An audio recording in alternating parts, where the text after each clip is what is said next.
Umuulan dito sa Tokyo. Hindi ako hirap magtagalog na. Hindi ako makapag supermarket o mag-grocery dahil umuulan. Bawal na magpayong habang nagbibisikleta, kapote lang. Ayoko ng kapote.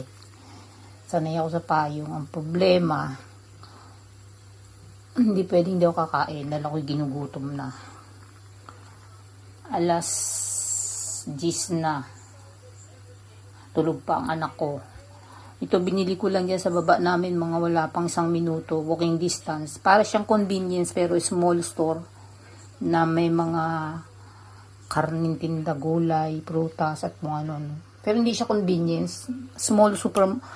Hindi supermarket, small store.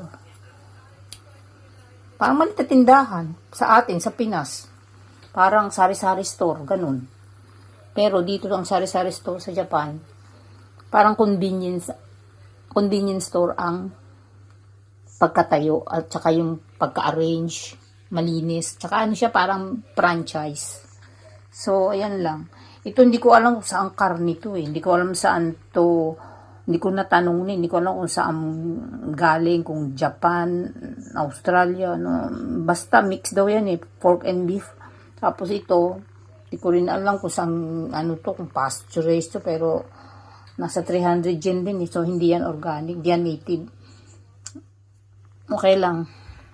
Pero kung allergic kayo sa itlog, okay mag-itlog. Ako bihira kumain ng itlog. Sabi ko nga, ang itlog, pang emergency food ko lang. Matagal ako hindi kumain ng itlog, almost of my life. Hindi ako pala itlog. Bumibili nga akong tinapay noon ng without egg. Hindi naman ako allergy. Basta hindi ko tapang itlog malansa. Miski manok na ako nakain. Although nakaranas akong kumain, pero hindi ko talaga hilig kumain ng manok. Ang baboy, kung hindi pata at tenga, yan lang yata parte kong gustong kainin. Yung mga maraming collagen. May butong mura. Tapos sa manok pala, ang paborito ko ng bata, yung mga tuhod. Yung may mga butong mura, ayoko ng laman.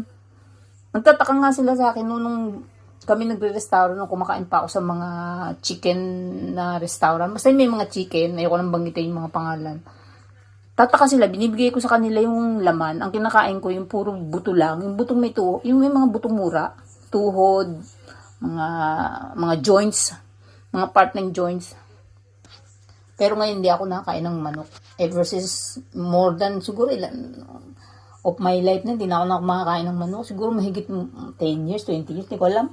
Hindi ako mahilig, pero sinubukan kong kumain nung nag-carnivore ako kasi wala talaga akong makain. Niluto ang